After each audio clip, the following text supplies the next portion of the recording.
Shocker in the Sun Belt. It's Locked On Sun Belt. You are Locked On Sun Belt, your daily podcast on the Sun Belt Conference, part of the Locked On Podcast Network, your team every day.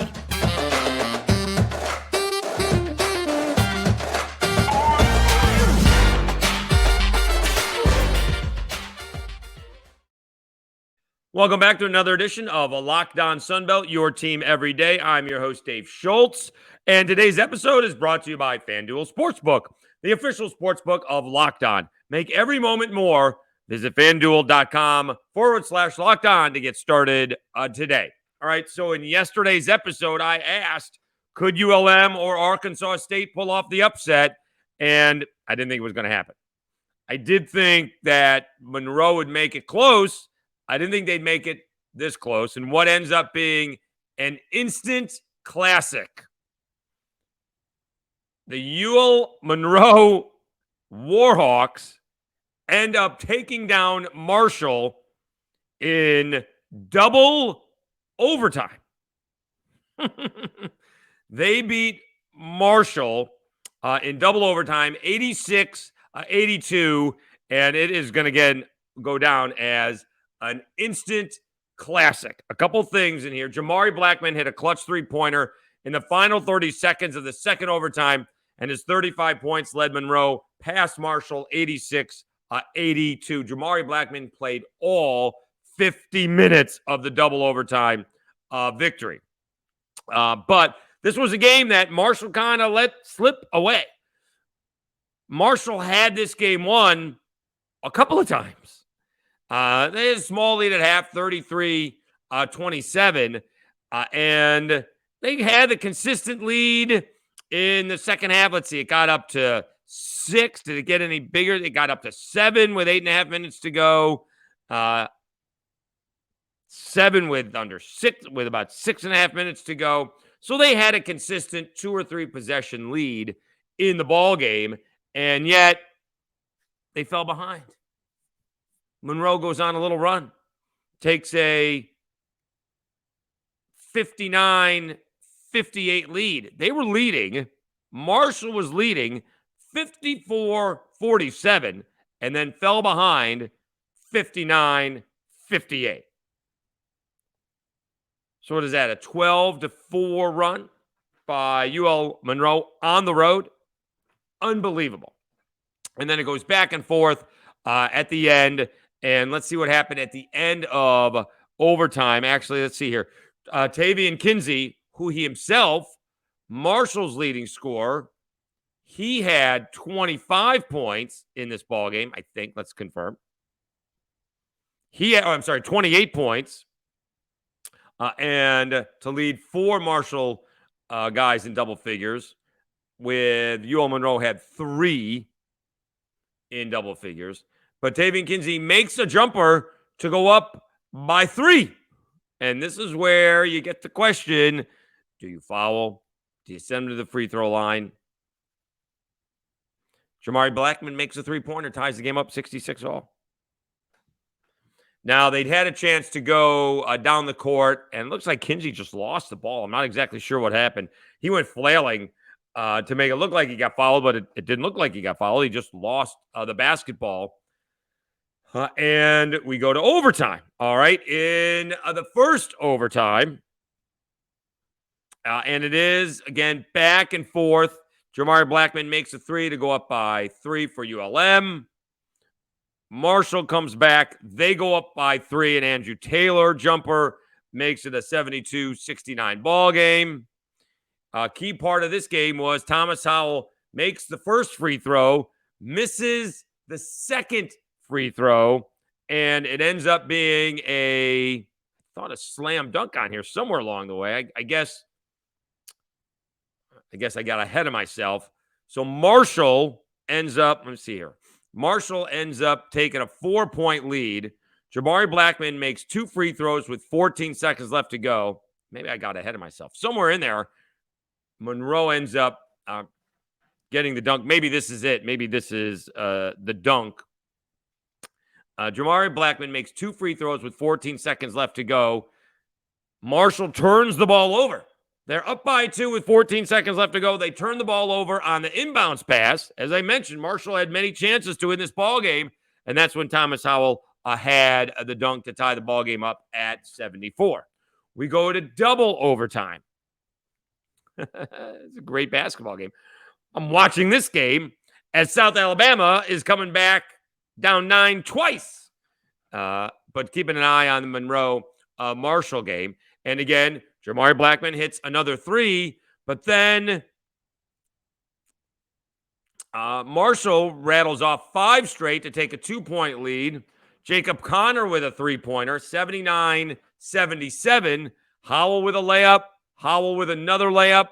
And then Jamari Blackmon made a 3-pointer as Monroe takes a 5-point lead. They hang on for the 4-point victory. So a couple of things with this ball game. And, of course, we'll get to the rest of the Sun Belt here in the next segment. But just a tremendous ball game. Certainly doesn't ruin Marshall's season. Lots of basketball left. It's not a great loss at home. Marshall drops to 17-5, 6-3 overall. They are now behind the Cajuns and Southern Miss, and we'll get to them here in the next segment. Well, one of the stories we've been following since the Sun Belt Conference started this season was Monroe, and they've won 6 ball games now in the Sun Belt. Go check out their schedule in the last 3 years. They have not won more than 5 ball games in the Sun Belt since 18-19. Last year in the Sun Belt, 5-13. 2021, 5-13. 2019, 2020, that's when COVID ended the basketball season. They were 5-15. In 18-19, they actually had a pretty good season. Overall, 18-15. They went 9-9 in the conference and made it to the quarterfinal in the CIT tournament, losing a tough ball game, Texas Southern. How about this one? 108-102 in 3 overtime. So let's see 17-18. Let's go back there. They did win 9. They won 9-9 in that one as well.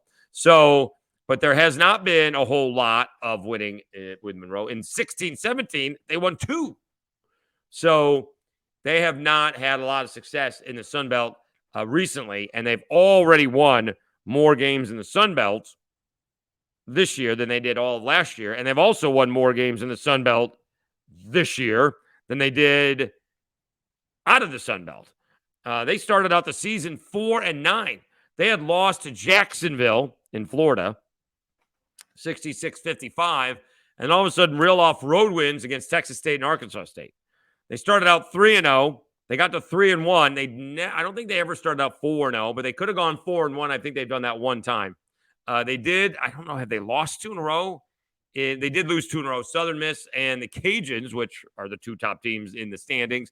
But then they come back and beat Texas State again. They beat Georgia Southern. They lost to Troy last weekend and then reel off a thrilling 86-82 victory in double overtime. Again, Jamari Blackmon with 35 points to stun Marshall in Huntington. All right. Let's take a timeout. We'll go over the rest of the Sun Belt from Thursday night. And again, some more good ball games, a couple of surprises, and a couple of games that were not surprises as well. This episode is, again, brought to you by FanDuel. The NFL playoffs are here. We're really excited about our new sports betting partner for Locked On because they're the #1 sports book in America, FanDuel. And if you're new to FanDuel, that's even better. They have so many great features that make betting on sports fun and easy. New customers join today and get started with $150 in free bets, guaranteed, when you place your first $5 bet. Just sign up at FanDuel.com/lockedon. FanDuel has all of your favorite bets from the money line to point spreads to player props. Plus, you can even combine your bets for a chance at a bigger payout with a same-game parlay. All on an app that's safe, secure, and super easy to use. So for football fans, don't miss out. Place your first $5 bet to get a $150 bet to get $150 in free bets, win or lose, at FanDuel.com/lockedon. Make every moment more with FanDuel, the official sports partner of the NFL. Should be noted, the line in the Chiefs Bengals game is now back. Kansas City is like favored by a point.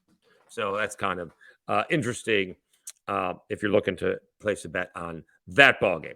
All right, more in the Sun Belt. Let's go over the games. Let's start off where I was, and it seems to be more the same for South Alabama. And after the ball game, Richie Riley was, I'm not exactly sure, despondent. What's one level less than despondent? Maybe discouraged, certainly frustrated. South Alabama loses 66-62. I'm sorry, 66-64 to Old Dominion. Old Dominion had a pair of 9-point leads in the second half, and South Alabama came back, actually took the lead, and I believe Isaiah Moore, missed a free throw with the Jaguars up 62-61. They could have taken a 3-point lead with 1:17 left to go. Instead, Mecky Long makes 2 free throws. Isaiah Moore comes back with a layup. So South Alabama leading by 1. Chauncey Jenkins had 2 free throws to put the Monarchs up by 1. Moore misses a layup. Long makes 1 of 2. And Greg Parham's 3 is off the front of the rim, probably about a 35, 40-footer. He was all over midcourt and had a good look, but he was just short. The thing is, the same old for South Alabama. I did something tonight. Let me see how far back I went.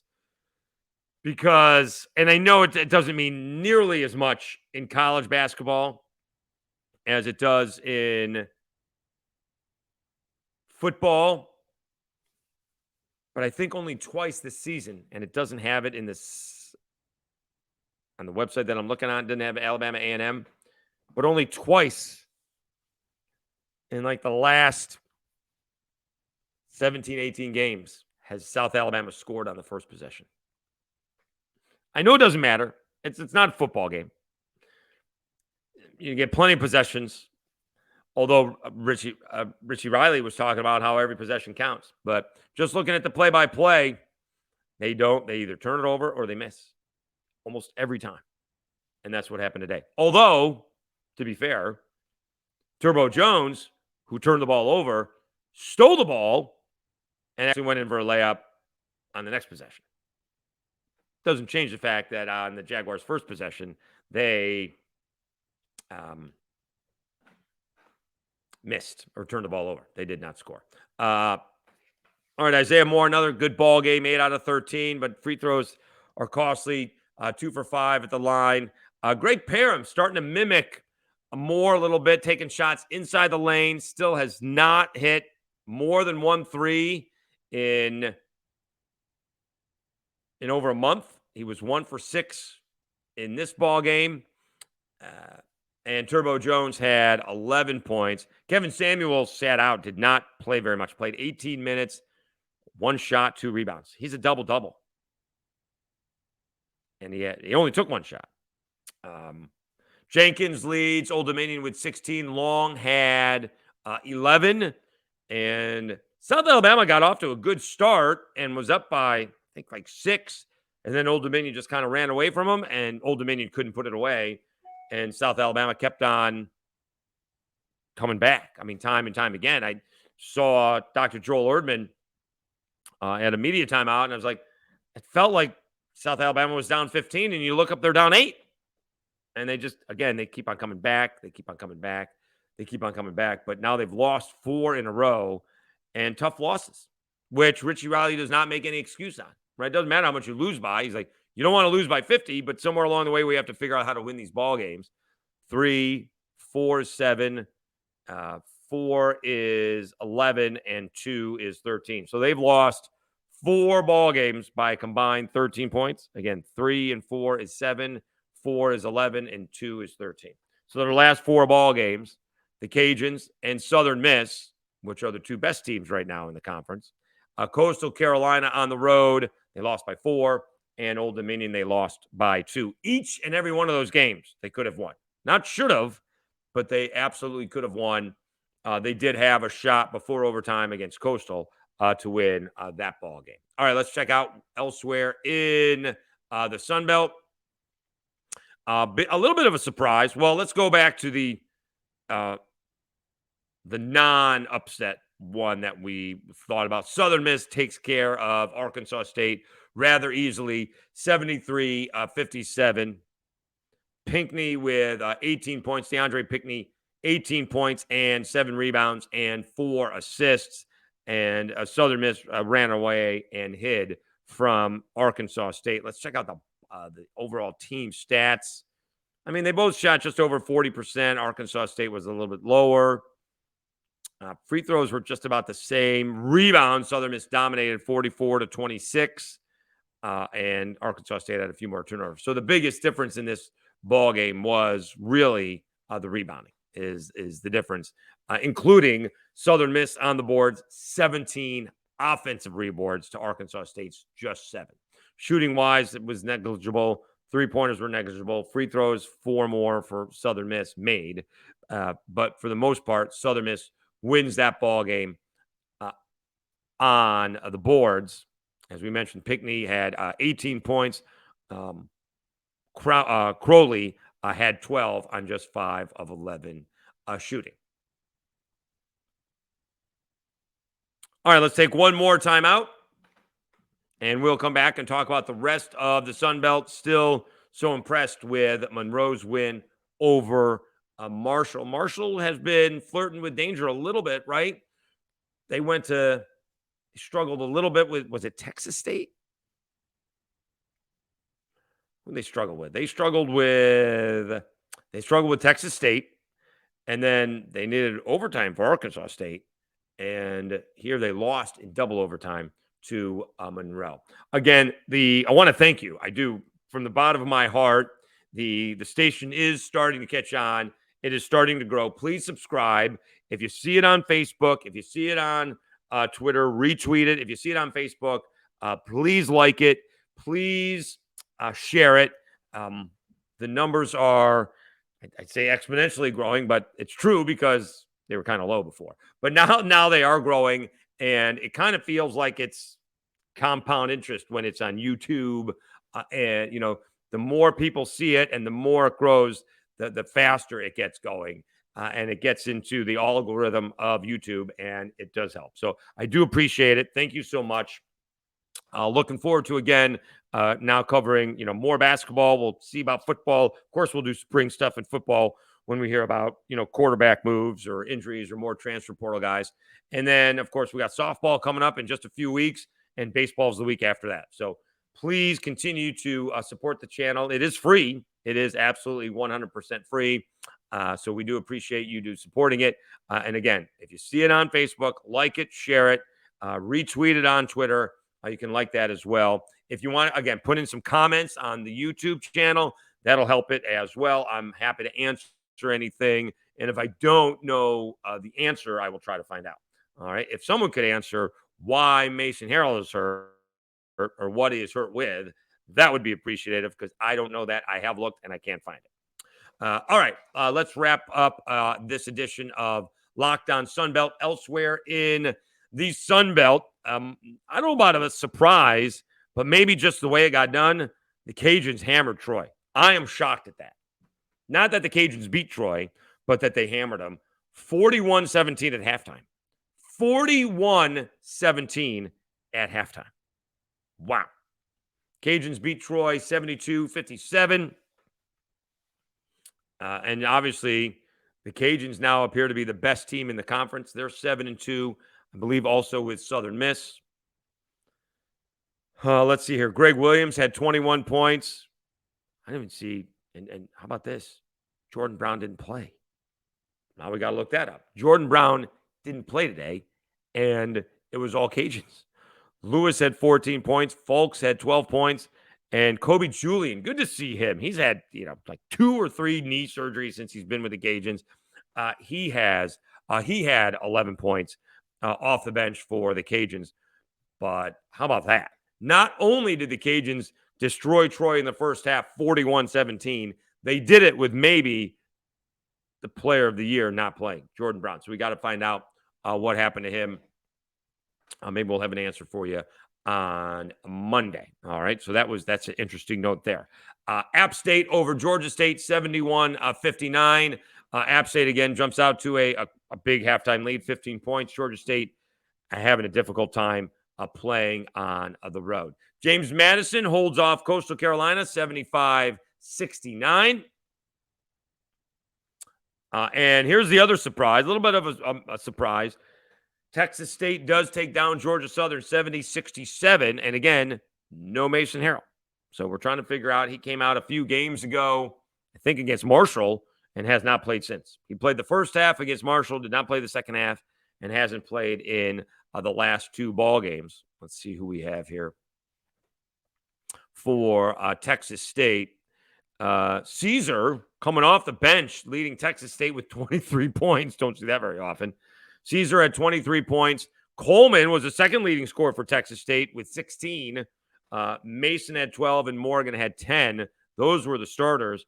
For Georgia Southern, Moore had 19 points and Savarsov had 17. I don't think I'm close with that, but that's Georgia Southern's forward.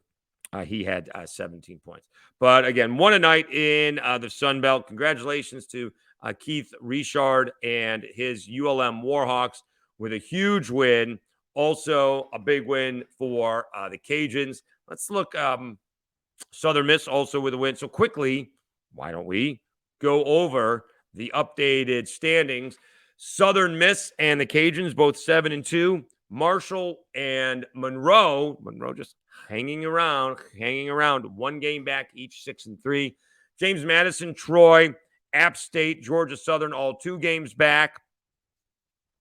Old Dominion, Texas State, Coastal, 3 games back. And then the bottom of the Sun Belt, Georgia State, South Alabama, 5 games back. Arkansas State, 1-8. They are 6 games back. So, again, I didn't see too great of matchups for Saturday, actually. I could be wrong on that. Let's see how good my memory is here. You do have Troy coming into South Alabama. All right, that should be a good game. You got Southern Miss taking on Texas State, and then they're tough. That's really tough. James Madison hosting Monroe, Coastal against Old Dominion. App State taking on Arkansas State. Marshall looking to rebound against Georgia State, and the Cajuns taking on Georgia Southern. So you do have some good matchups. It just don't have the sexy Marshall, Southern Miss, Cajuns matchup that we're kind of waiting for. But, again, I don't think the conference is over by any stretch of imagination. Remember, Southern Miss has lost to both Marshall and the Cajuns. So they lose the tiebreaker right now. I think the Cajuns are going to Southern Miss in a couple of weeks, the 9th, February 9th, and that'll be a big ball game in Hattiesburg. All right, again, thank you so much for tuning in. I'm your host, Locked On Sunbelt. Please continue to subscribe. Please tell everybody about it. I'm going to look if I can find some Facebook groups and some message boards to let people know about it, but we are continuing to grow. So thank you for hanging with us until we get the hang of this, and we will continue to do shows throughout. Once again, I'm your host, Dave Schultz, and you've been listening and watching Locked On Sunbelt, your team every day.